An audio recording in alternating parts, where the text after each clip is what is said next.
I guess you can stop sharing. Yeah, you'll want to stop sharing. Sorry, Dr. Kwane, until, thank you. Sure. Okay, well, it is the top of the hour. I see that we're recording, so maybe we'll get started. Hi, everyone. Good morning, good afternoon. I am Ariel Zhang, Vice President of National Programs at Humane Rescue Alliance. And today, we also have co-hosting with me today, Claire Callison, who is the Director of National Operations at AMPA. And so I am super excited today about our presenter. I have been following his work for quite some time. And so I think we're going to leave here with a lot of inspiration. But first, I want to be inspired by all of you. And I would love for you to pop in the chat. Hopefully some people can unmute. What inspired you to work in animal welfare, and how has your journey in this field impacted you personally and professionally? I know that that's quite a question, and so we can give people some time to respond. I'd love to see it in the chat. Feel free to answer some of it or all of it, depending on your comfort level. But most of all, I would love for someone to unmute so we can hear someone's story from them.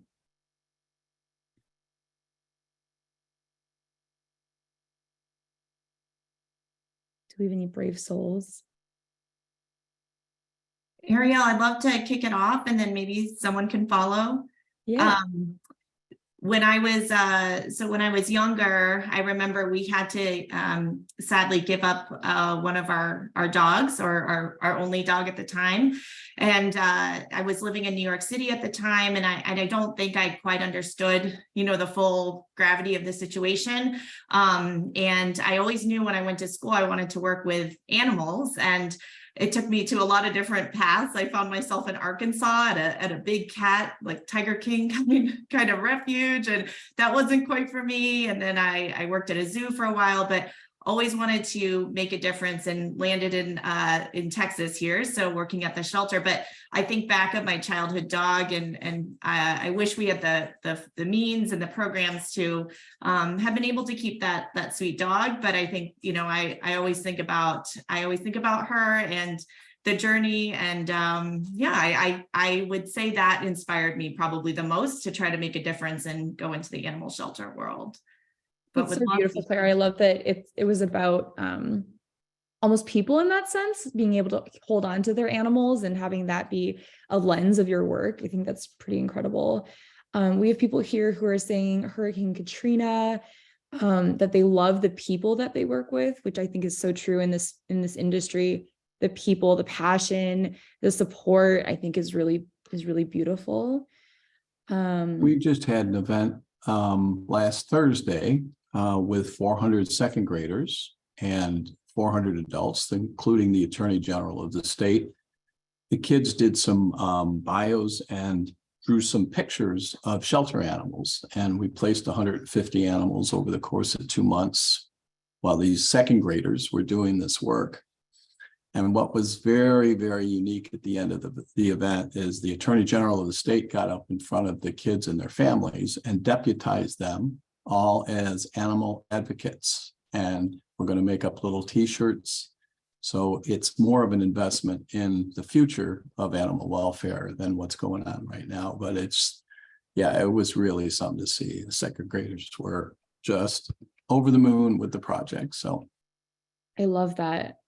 Bringing it to the next generation. Jenna, I see you have your hand up, so I'd love to hear from you. Yeah, I figured I'd be brave and share. Hello, everyone. I'm Jenna, she, her, they, them, and I'm the homeless outreach coordinator with Front Street Animal Shelter. I love dogs my whole life, but I think that I got into the animal field with this particular position, and I'm super excited to be on this particular call. I had a background in kind of outdoor programming with students that may or may not have gotten the opportunity to go outdoors before. And so did a lot of program development of like meeting people where they're at, using trauma-informed care in the field, and all these other concepts. And then this homeless outreach program was a new program of the city of Sacramento. It needed that development experience. And it also, I just felt like a lot of the skill set that I had developed was very transferable. And it seemed as if it was a position where we would be able to have a positive impact And so I was very excited to be able to just move careers and move fields over to where I've been value aligned my whole life. And the transferable skills of being trauma informed and how that could benefit the homeless outreach program that we've been developing. That's absolutely incredible. And I think I'm so excited to tie that in with our presenter today. We'll hear from one more person, Carissa. Hi there. I'm a CVT. I graduated in 2001, so I've been doing this a really long time. The first hospital I worked at was small animal avian exotic. We had a wildlife ward. We did all of the birds for the Pelican Man's Bird Sanctuary. At that time, the Humane Society of Manatee County didn't have any medical on site. It was a bunch of lovely little old ladies who loved puppies and kitties, but didn't have any medical on site. So they used to drop off 20 carriers of cats for us to test or vaccinate. They loved to bring us pregnant kitties who hadn't had their kittens yet, FIP kitties. When I left there, I worked at neurology neurosurgery practice, and we took referrals from about 480 hospitals from Tampa to Naples, but we did a lot of community outreach with nonprofit organizations to help create awareness in the community. And people had this idea that specialty care really was for wealthy people. And in the early 2000s, there was not a lot of awareness about it, but the majority of our clients were working class families. I mean, I would watch people in the lobby explain to their kids that if they did back surgery on the dog, they were not going to Disney that year, you know, that sort of thing. And I never saw a family say, screw the dog, we want to go on vacation. And that's really what made me want to make sure that people had access to affordable care, because fast forward 15 years later, you can't walk into a specialty practice for under $5,000. We don't have any of our emergency or critical cares that will even see a parvo dog. And if they will, they want a $5,000 deposit up front. And I see medicine, not just urgent or extreme, but just everyday care, you know, basic routine dentals. You know, a dental is over $1,000 now for basic care for your pet. And I see that getting out of reach for so many families. And I love the shelter that I'm at. I want to make sure that we have affordable care. And I want to make sure that we stop judging people who can't do the cruciate surgeries on their dog. You know what? It's fine. Your dog will be fine on carprofen. Yeah, we're good. Yeah. Is the dog happy? Is the dog healthy? And I really want to see less of that judgment throughout our community and throughout the clinics and the shelters that we work with. Amazing. I feel like you could have just done the entire intro for today's session. And so I think that there's something really beautiful about that. So I will try to move this along because I know that we want to give Dr. Kwane as much time as possible. So I will open it up for national updates before we get to our speaker. Thank you so much for everyone that shared. Hi, everyone. Oh, I'm sorry. Was someone else going? Go ahead. Okay, thank you. Oh, thanks, Kathy. I'll be quick. So this is Amber from Maddie's Fund. I just wanted to remind everyone that if you are participating in the Open Arms Challenge, the participation reports are due this Friday at 5 p.m. Pacific time. If you are someone who emailed us hoping to get into your portal, we are working through those questions as quickly as possible and super appreciate your patience.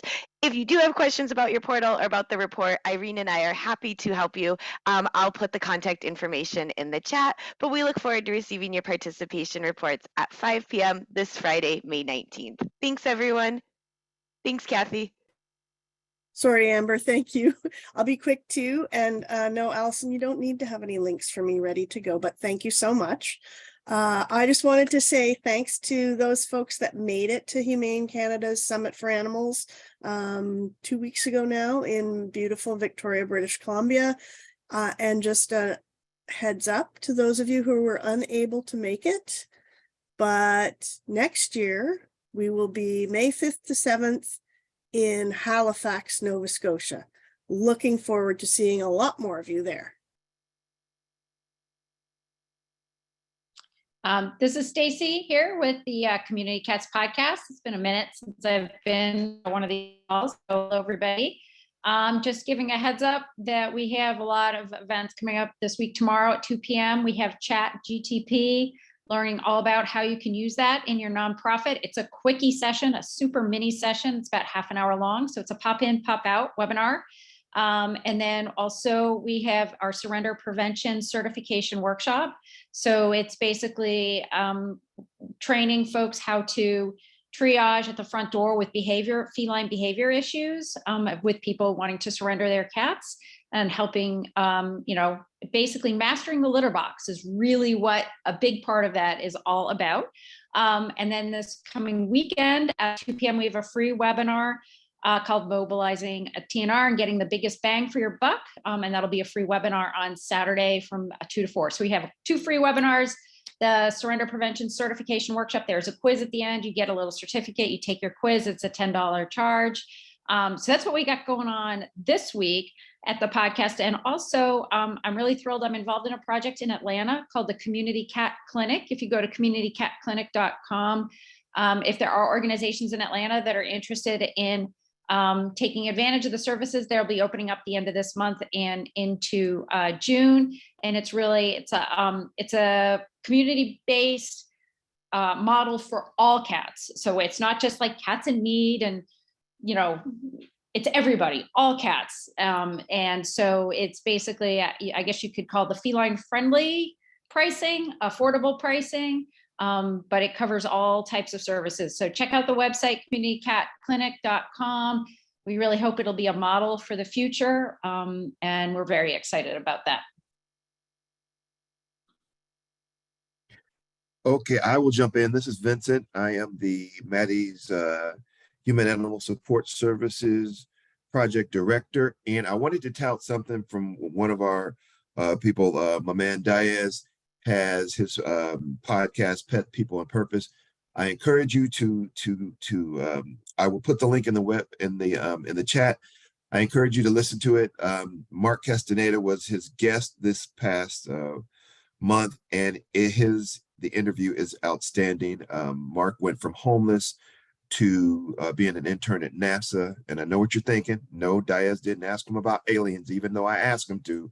But the reality is that his dog Jelly Bean was a big inspiration to get him from being on drugs, homeless, to actually to be, graduating from college and interning at NASA. So please, I'll put that in the chat, as I said, and please take some time to listen to it.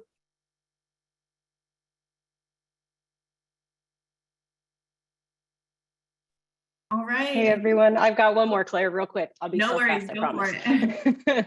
I just wanted to share that this month on Maddie's Pet Forum, we are doing a resource drive on fundraisers. So we've been asking members to reply to a thread about their most successful fundraisers. So if you need some ideas, I will drop that link in the chat. As a reminder, your reply on the thread will enter you to win a gift card for yourself, and also enter you to win a $3,000 grant from Maddie's Fund for your organization. So I will share more about that. And thank you. Hope everyone has a great week. Thanks, Charlotte. If there's any other national updates, if you want to just drop them in the chat there, we'll be watching for it. And we don't want to delay any further. We have an incredible speaker today. You all may have followed his work on the dodo. He's been featured as a CNN hero. We have Dr. Kwane Stewart here. He's the co-founder and veterinarian of Project Street Vet. So he's here today to present about providing free veterinary care to pets of the unhoused. And just as a plug, I would definitely, I stumbled upon his work on social media. It's incredible. Instagram, YouTube, Facebook, go follow this work. It will truly make your day better.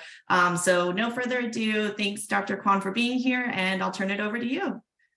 All right, thank you. I really appreciate that.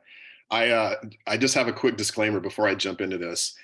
We have a 6-month-old baby, and we had a night last night. We had one of those nights. where I woke up this morning and I couldn't quite remember what decade I was in. And I had we had a very similar night last week. And I woke up with the same feeling, and I was having breakfast with my 7-year-old daughter, and I was trying to give her one of those motivational dad speeches before she went to school. And when you're sleep deprived, you can't find words. In other words, this really simple word I couldn't think of. And I was trying to explain to her about being motivated and being focused at school. And this word, I want you to have the energy and really, I'm blanking on the word. It starts with a P, honey. And she said, pride, Daddy? I said, yes, I want you to have pride in what you do every day. And then she rolled her eyes and said to me, maybe I should be giving the speeches. So before I jump into this and I miss a word or have a lapse and think I'm somewhere else or someone else, I just wanted to start with that. I want to thank Maddie's Fund. They've been a great partner and supporter of mine in this work. We are very like-minded, I believe, in our approach to pet wellness and care these days. And I will say, admittedly, it wasn't always so, because the person I am today, and certainly the veterinarian that I am today, didn't quite exist in this form 15 years ago. And that is where I'm going to start my presentation here. Hopefully everyone can see that. Yeah? Not yet. Not yet? Let me go back. All right. There it is. There we are. Yes. All right, great. Yeah, so I'm a graduate of Colorado State in 1997, so I've been doing this a little over 25 years.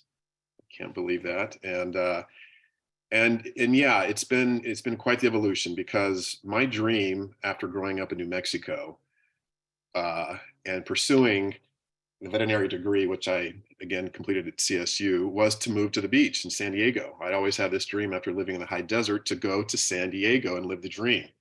And so on the day I graduated from Fort Collins, I packed up my old Mustang and I drove straight to San Diego without a job.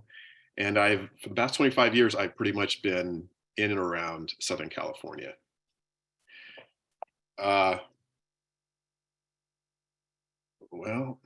I'm trying to advance my slides, and hold on one sec. I knew there had to be a hang up.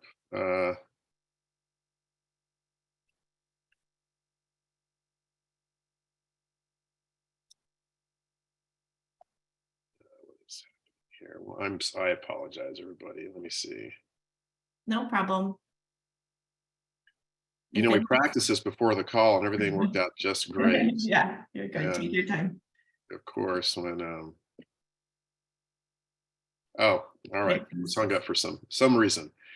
I'm just going to quickly take you back to 2007. By this point in time, I'd been practicing about 10 years, and mostly as somewhat of a spoiled San Diego vet close to the ocean. And my clientele as an associate at this new practice were people that could afford just about anything for their pets. They had what I call bottomless bank accounts to provide care for their pets. And that's how I cut my teeth on this industry. And after some personal events and some changes, I decided to take on this challenge of being a shelter veterinarian, and didn't have a clue as to how to do it or what it was going to demand of me. So in 2007, I moved up to Modesto, California, and dug in. But within about 3 years of doing the work, I hit a low. I found myself rather depressed, and I was despondent. And it was largely because of the work I was doing. We were euthanizing up to 50 animals, 60 animals by 10 a.m. And I was sort of the death dealer in charge, and it was starting to destroy a part of my soul. And I had to direct a very young staff, mostly female, to do these euthanasias every morning. And it's just not what I had dreamed of as a boy doing when I got older and carrying out this work. And about 3 years in, so around 2010, I decided I was going to quit the veterinary profession altogether. And if anybody knows what it takes to become a vet, the sacrifice, the years of sacrifice and the student loans and the debt and so forth, it wasn't a small decision. On this particular day, I was driving to work and I stopped at 7-Eleven and I said to myself, I cannot go in. And I sat in my car and I started contemplating other options or alternatives of things I could do with my life. My first thought was just to go home and to write my letter of resignation. And as I sat there, I decided to go in and get my coffee. And this is a 7-Eleven I would frequent quite often. And as I was walking out, I looked to my left, and out of the corner of my eye, I could see a homeless gentleman with his dog. Now, I had seen the same man before, the same dog before, but on this day, I noticed his dog had a serious skin issue. And I have to say, the part that I do regret is seeing this man probably 6 to 7 times previously. I had walked right by him. I'd ignored him. And I stepped over and I said, introduced myself. My name is Kwane Stewart. I'm a veterinarian. I see your dog has a skin issue. And he was exasperated. He said, yes, I don't know what's going on. She's had this issue for months. And to me, it looked like a basic flea issue. And as many of you guys know, if a dog has fleas long enough and bad enough, it will destroy the skin. And this dog looked like a burn victim on the hind end. The skin was red and bumpy. The hair was gone. And the dog was just miserable. And so was the gentleman, so was the man. And I said, if you're here tomorrow, I'll return with something that I think might work. And I did, as promised. And it was $3 out of my pocket and probably 5 more minutes of my time. And then I saw the same dog about 10 or 11 days later, and she was completely transformed. The hair was coming back, the infection had resolved, and she was wagging her tail, and him sitting in the exact same spot looking up at me as before. He just said to me, "Thank you for not ignoring me." And that was, that was 13 years ago. That moment still gets me, because that was the birth of the so-called street vet. On that day, I decided, 1, I wasn't going to leave the profession, but 2, I was going to get back to saving animals on my terms. I was going to do it for passion and not for pay. And in that moment, I decided to start out walking the streets. I think some of you know, we are in a homeless crisis here in this country, and estimates say between 10 and 25% of our homeless own a pet. And that's been my experience as well, actually probably closer to the 25%. I do a lot of my work in Skid Row, and I would say a good 4th to a 5th of the people that I come across in those areas have a pet. The estimates also say that about 580,000 people are currently experiencing homelessness in our country. So you do the math, there are a lot of unhoused pets out there with a lot of unhoused people, and it's sad and it's unfortunate.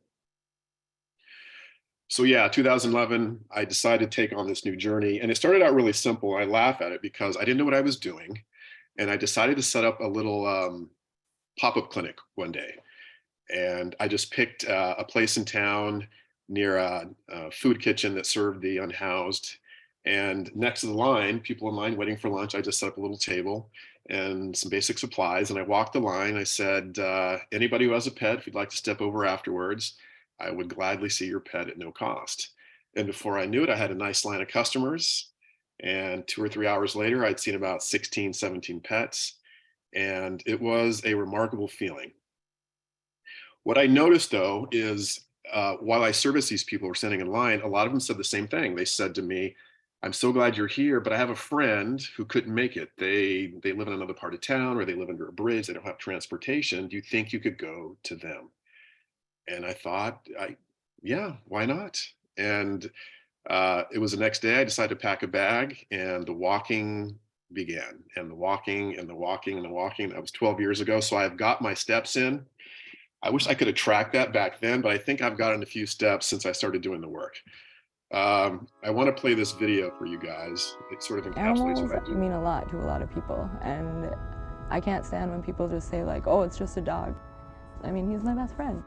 So this is my first experience being homeless, and it's been about 8 months, which is about 8 months longer than I thought it would be, so, I'm curious how, what was your past about, and how'd you wind up here? Oh, well. I'm a veterinarian. I'm out Walking the streets looking for people whose pets need some care. Would you mind if I take a look at them? Please. Yeah? This is a condition called entropion. To be corrected permanently needs surgery. My way of giving back was to come out and find people that have pets. I've always had a soft spot for people who've fallen hard times. You know, for whatever reason, I don't judge, but it's the pets that I worry about. They need all kinds of stuff, sir. The gamut runs from the simple to the complex. I'm concerned about this. It broke, it healed back badly. There's a tooth in there that's infected and needs to come out as soon as possible. You're traveling around the country addressing this and looking into it and helping where help is needed as best you can. Right. I'm just worried he may run off and get hit by a car. I might be able to connect you with my dog trainer friend. Okay. And get him professionally trained so well that you could almost take him off the leash and he would stay right by your side when you're walking about. I want to get him some help and I think we should do it sooner than later. Are you okay with that? Yeah, man, I love him. He's my son.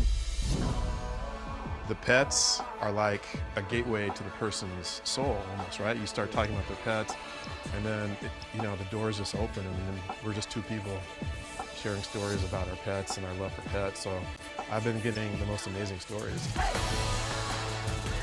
Oh, she's like my daughter, best friend / like counselor. Counselor? When I'm going through a hard time, she'll like give me this look like it's okay. It's like therapy? It's like therapy. There's a bond with the pets down here that's kind of different. It's unique, right? It is very unique. You got him as a baby, right? As a baby, what about a dumpster? By far, he's been the best thing I've ever had. I know the pets are reliant on people, but I think the people are even more dependent on their pets. They love them and care for them, and it's genuine. This is my whole life, and cray-cray. Dream is, I can say, to get her eyes fixed and me get off the gas. So with a little help from my friends, my mission in life is to save animals. I'm sorry people hurt you. We reveal that giving a little can make all the difference. I love rescues and give second chance. It's a good part of our job, huh? Oh, it's the best one. We were sitting here, earlier, just came here to meet somebody, and we're doing this now, and he's getting fixed. He's ready to go. Eli Manning, what's up, brother? I told you you were to wear a lampshade. Oh my God. This is the best thing that's ever happened. Stay. Come on, boy. Good boy. Thank you, sir. That's a huge improvement. It really is. And as their stories unfold, I promise to tell you mine. The world needs more people like you. Thank you. And more people just out here to help each other. Woo! I love you. The tough days are tough, but we always celebrate the victories really hard. The good days, the saves. Those are the days you walk away, you remember, you try and hold on to. You seem like a survivor. I don't think I'd be nearly as strong without him. My encounters will surprise you. I've never seen this before. I've never seen that. And you've never seen this before either. And they will certainly inspire you. We have bad times now, but we're gonna have good times in the future. Second chances are right around the corner. I'm Dr. Kwane, the street vet. All right. Yeah, that my work after 6 years of doing it turned into a docuseries. It got greenlit for a reality show. And that was around 2018. But I have to tell you, when I started doing the work in 2011, 2012, again, completely green, not knowing what I was doing, I didn't tell anybody about it. And this is the question I get asked most when people learn that is, why didn't you share what you were doing? And I don't have the best answer except to say that when I started walking the streets and helping the people, it felt really personal to me. And I didn't want to be judged myself for helping people who many thought shouldn't have pets in the first place. I didn't want to be at a dinner table or a dinner party, for example, and have someone say, "Oh, I heard about the street work you do. Why do you do that?" Those people don't even deserve to have pets. They can't care for themselves. And so for whatever reason, I guess inside, I didn't want the questions or the judgment. I just wanted to do the work. And so for 6 years, I didn't tell anybody. I didn't tell my family. I didn't tell my friends. I didn't tell my partner. I didn't tell my own brother. I have one younger brother. We're very close. And in fact, he runs the charity now, but I didn't even share it with him after 6 years. But it got to the point where it was getting expensive for me to treat everything I saw. I set aside a piece of my salary that I was comfortable without, and I committed it to this little private mission of mine. And I did my best to treat everything I could. But there were cases I would come across, as you can imagine, some of the cases you saw there, such as a dental, for example. Someone just said earlier that a basic prophylactic can be over $1,000. So when you're taking a dog that needs multiple extractions, we're talking $2,000, $2,500, and I just couldn't afford to do it myself at some point. I still have this cloud of student loan debt, which I will share with you guys. And I don't say this for pity, but I finally paid off my student loans after 25 years. So you can imagine the debt that veterinarians swim in for so long. But I had a comfortable life, and I knew I could commit the money to this, but $3,000, $4,000, some of these procedures, and it got overwhelming. So at some point I started talking about it. My brother said, we need to start a GoFundMe. And we did, and that grabbed some attention. And then a producer approached me about making it into a reality show, and here we are. 5 years later. So quickly on what I call my brand of medicine. I'm able to treat most of the cases I see out of a really small bag that I've been carrying with me now for the last 12 years. In fact, the little bag that you see around my shoulder, I just retired 3 months ago. And her and I have some stories, but I couldn't zip her up anymore, and she wouldn't hold the vaccine. So I finally went out and got a new bag. But in that small bag, I carried some really basic things: Apoquel vaccines. In Southern California, we see a lot of allergies. We see a lot of skin infections. We see a lot of ear infections. So my kit consisted of prevention, so basic vaccines, heartworm prevention, flea and tick, and then quite a few products to treat allergies and infections, skin dermatitis. And of course, I come across quite a few dogs that have been on the streets with their owners for years and years. And some of these dogs are 10, 14, 15, 16 years old. And a lot of them have dental disease. And so that's where we incur a lot of cost, actually, because as we're learning, periodontal disease or dental disease can really shorten the longevity of a dog's life and a person's life. But to neglect their mouth and to let them keep these teeth that are dangling by a thread, swimming in infection is just not healthy. And we know it shortens a dog and cat's life. So whenever we can, I'm very, very bullish on addressing periodontal disease. This is a quick story I want to share. I don't know if it's, I don't want this to cover, but I will tell you guys of the folks I come across on the streets. It's our veterans that seem to pull the most emotion out of me. These are people that have served our country, in some cases like Richard here, who I'm about to show you, saw combat. He suffers from PTSD, and his dogs were everything to him. Now, Richard wasn't homeless. I saw him in my clinic up in Modesto a couple of years ago, but his fur babies, in his words, kept him alive. They kept him on the straight and narrow and getting up every day and kept him hopeful. They treated his depression and his PTSD better than any therapy session or any pill he'd ever taken. It was his dogs that saved him. And when I came across Richard, his little dog had over 100 bladder stones. She was unable to urinate at some point and was suffering. I brought him to the clinic, and without letting him know in this moment that you're about to watch, my brother and I started a GoFundMe around Richard. We didn't tell him. We just started the GoFundMe on my social pages. And we were able to raise quite a bit of money in less than a week. And when I saw him, I was able to surprise him. For the surgery. And like I said, it includes everything. The anesthesia, the blood work, the procedure. Yeah, I posted your picture in the story. I was trying to raise money for her procedure for you.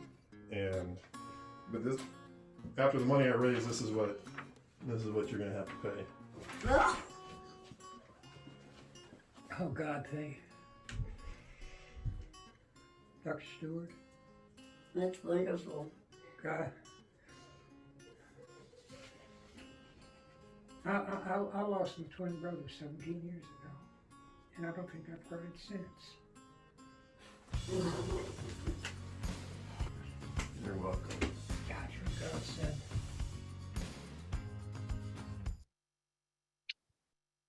Yeah, that was Richard, and Richard certainly stands out, and we're still in touch today. He has 3 dogs, and we were able to raise about $16,000. That procedure for the bladder was around 5,000, and in a I guess in a side bank account, we put the rest of the money so that he has access to care for the rest of his dogs, basically for the rest of their life.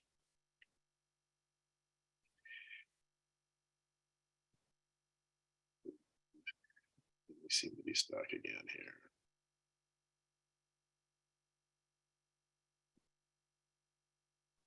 Just wow. I think everybody's blown away by all of this. I often tell people to have a tissue nearby, but We have to have a whole Kleenex. she's been with me. I'm going to share this other quick story with you. This is another veteran who I met recently. This was over Christmas, this past Christmas, and he was living out of his car, and his 2 dogs, as he said, also kept him alive. His brother lives in San Diego. I met him in San Diego. His brother lives in San Diego, but he refused to go live with his brother because his brother said, if you come and live with me, you're going to have to give up your dogs. And he said, that'll never happen. I will continue to live in my car until I figure it out. Since she was 6 weeks old, and she's been with me since she was born. Because I don't know anybody else. Couldn't imagine being a day without him, huh? Man, you know what? My brother really wants me to give him up, but I can't do that. Why? Well, he lives out here. He's got a place for me, but I can't give up, man. I don't trust anybody to take care of me. You know what I mean? Yeah. I get you. 14 years together, huh? Yeah. They always come before me. Yeah. Yeah, I've gone a couple of days without eating, but they don't. You know what I mean? You've gone days without eating, but they haven't? Hey, you got to do what you got to do. I'm a vet. I'm a veteran. If you take the responsibility of being a pet owner, they got to come first. You got kids, they come first, right? Same thing.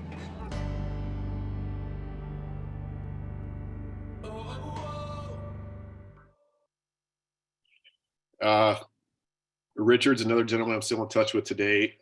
I partnered with a company in Southern California called Elistapet, and we raised enough money to get Richard a brand new van. That car he's sitting in wasn't functional. It didn't have heat or air conditioning. He wasn't able to get around. And we surprised him a week before Christmas with a brand new Toyota Sienna.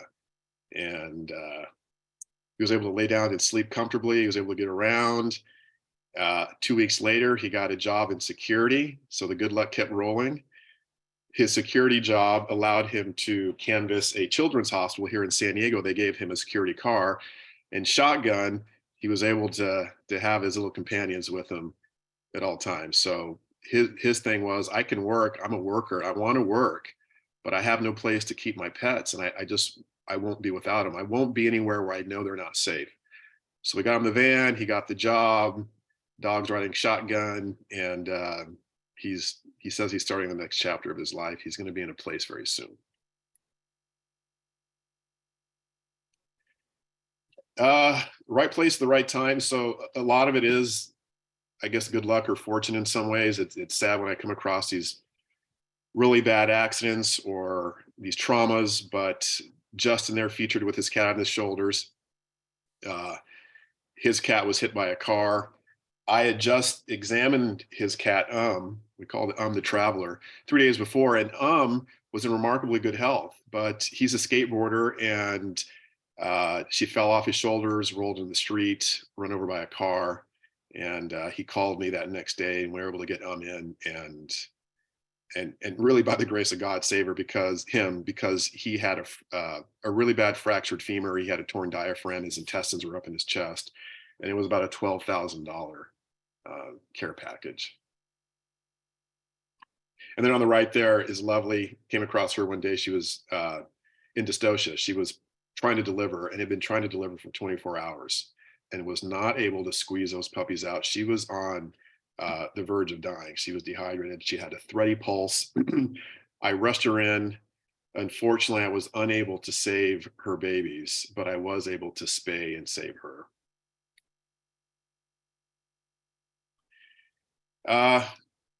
The no judgment, just help. So this is sort of a motto we've developed over the years, and it's really what myself and anybody who volunteers with my team leads with. And it really goes back to some of the prejudgments or the prejudices that I had myself before doing this work. I would see an able-bodied man panhandling on a corner, shaking a can. And we've seen this type of person before. He's in his 30s and he looks like he could easily go out and get a job and work. And my first thought when I saw this man is, you should be working. Instead of out here begging, you should be working. And I have completely walked that back, because what I have found is it's not my place to write their story for them. I had the loving support of two great parents, and I've fallen down in my life. And without people around us to pick us up, sometimes we never get up, or we sit in that hole for a very long time. And I think, sadly, for a lot of folks I've met on the streets, they just didn't have some of the support growing up that I had, or that we've all had maybe. And they just need a helping hand. In some cases, they need a bigger helping hand than others. And as I said, I've done my very small part to do what I can in the big scheme of things, but it's touched me in very many ways. And these are just some basic bullets of the care we've delivered over the years. We really had a banner year last year. We treated over 700 pets. And we're spreading to other cities, and that really is the big news. So I was a one-man band, as you guys know, but by the time last year ended, we had street vet teams in Los Angeles, San Diego, Atlanta, San Jose, and Orlando. And we have more popping up. So I have veterinarians who reach out, and I'll tell you guys, my brother runs all my social content. I don't know what I'm doing. I don't like Facebook. I don't like Instagram. He's the one who curates all my stories and posts them, but it really is today's generation of connecting and communicating. So I do have other veterinarians reach out from across the country and ask how they can join or get on board. And yeah, last year was a banner year, and we've had many volunteers step up and deliver the care that I've been doing by myself for about 8 years.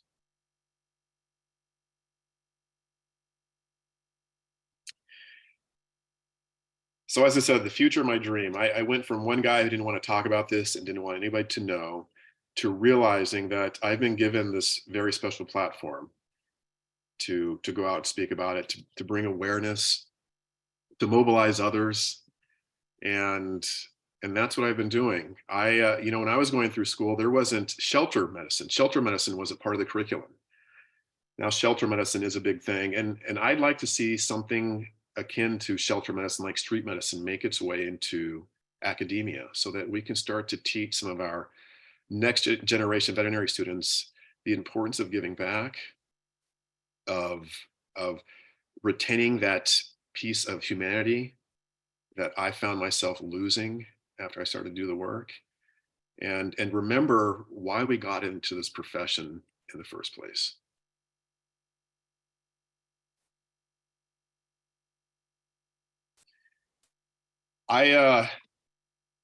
So the journey continues for me. I've written a book, and the book actually releases tomorrow. It's called What It Takes to Save a Life. And don't judge me too harshly, because I'm not a writer. I'm a scientist. I'm a veterinarian.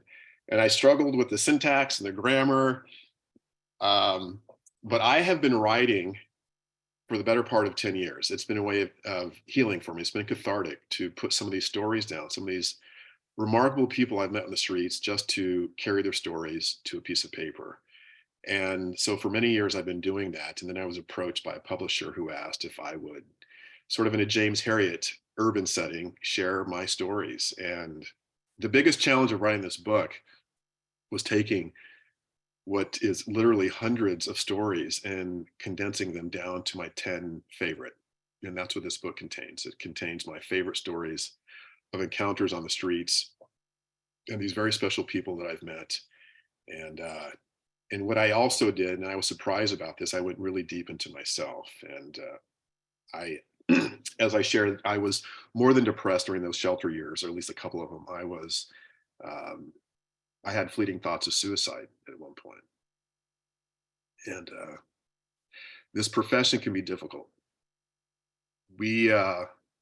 One theory that I go into pretty heavy in the book is this this statistic that looms over us, that veterinarians have the highest suicide rate of any care professional. And I've often wondered why, but I've started to hone in on that. I think that veterinarians are built very different than average care professionals. Not that those others, human physicians, do their part and do their job, as well as nurses. They are remarkable in their own way, but veterinarians are wired just a little bit differently. We are, I think, just a tad bit more compassionate and empathetic, and just emotional in general. I think we all cry a little bit more than the average person. And so you take this very emotional person and you stick them into this profession where they are required, in more cases than I ever wanted to see, euthanize their own patients. And in some moments, I'd be in room one, euthanizing a patient that I helped raise in some ways. I've been a part of this pet's life for 14 years. I was her veterinarian for 14 years. I've seen him grow up, right? From puppyhood to adulthood to this geriatric dog. And on this day with the family, I have to euthanize him. And it feels like I'm also euthanizing one of my own pets. And then moments later, I have to step into room two and welcome the couple who just bought their new puppy and put on this new face and this expressive, joyous smile and cater to this couple that is excited about their new family member. And I've had days where I've done room one, room two, and then back to room three for another euthanasia. And you do this cycle of things long enough, and it does start to affect you. So I implore all of my veterinary care professionals to keep track of your emotions, to talk about it, and remember self-care. Because if you want to make it in this profession for 25 years, as I've been lucky enough to do, then you have to take care of yourself. And just to wrap things up, what I've learned, and I've shared some of this along the way, the two big lessons that I share when I speak to people is, I want you all to know that the people that I meet on the streets are just people. They're people just like us. They've struggled. They've needed a little more help than some of us, but they are just people who are hurting.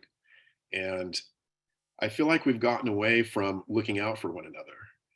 You know, my dad is from Louisiana. He's Southern, and you're welcomed at anyone's house on the street. If you're hungry and you have to knock on someone's door, they'll bring you in and feed you dinner. And I felt like that's what this country was built on, is looking out for each other. And the other thing that I've learned is, and this is going to sound cheesy, and I say this now, and sometimes I chuckle when I say it, because I would have laughed if someone would have said it to me 15 years ago. But kindness is a superpower. It really is. And if you find a way to tap into it and get out of your own way at times and harness it, it does some pretty remarkable things. And don't overthink it. When you want to show an act of kindness, don't overthink it. It could be as simple as holding the elevator door for somebody, or helping somebody to their car with their groceries, or mowing your neighbor's lawn who can't do it, or helping somebody drive to work. It doesn't take a lot. It does take a lot of us. And if a lot of us started doing more of those little things, I think we would get back to who we really are.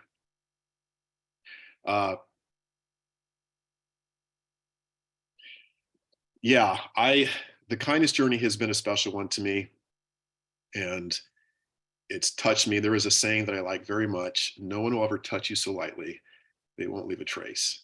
And these people I've met on the streets have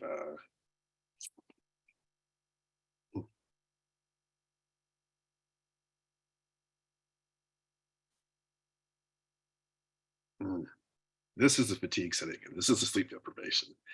They've touched me on a very deep level.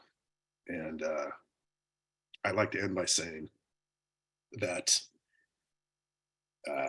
An act of kindness can change someone's day, but a gesture of kindness, a spontaneous random act of kindness can also change someone's life. So thank you. Wow. I don't know if we left enough time for questions, but maybe there's a couple of minutes left. And if anybody wants to make a comment or ask a question, I'd certainly invite that.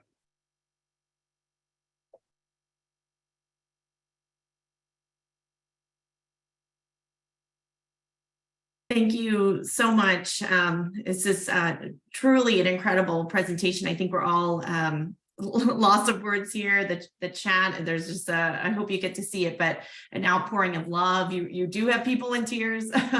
Absolutely. So thank you so much for being here today. Ariel, did you see any questions or last comments you wanted to add?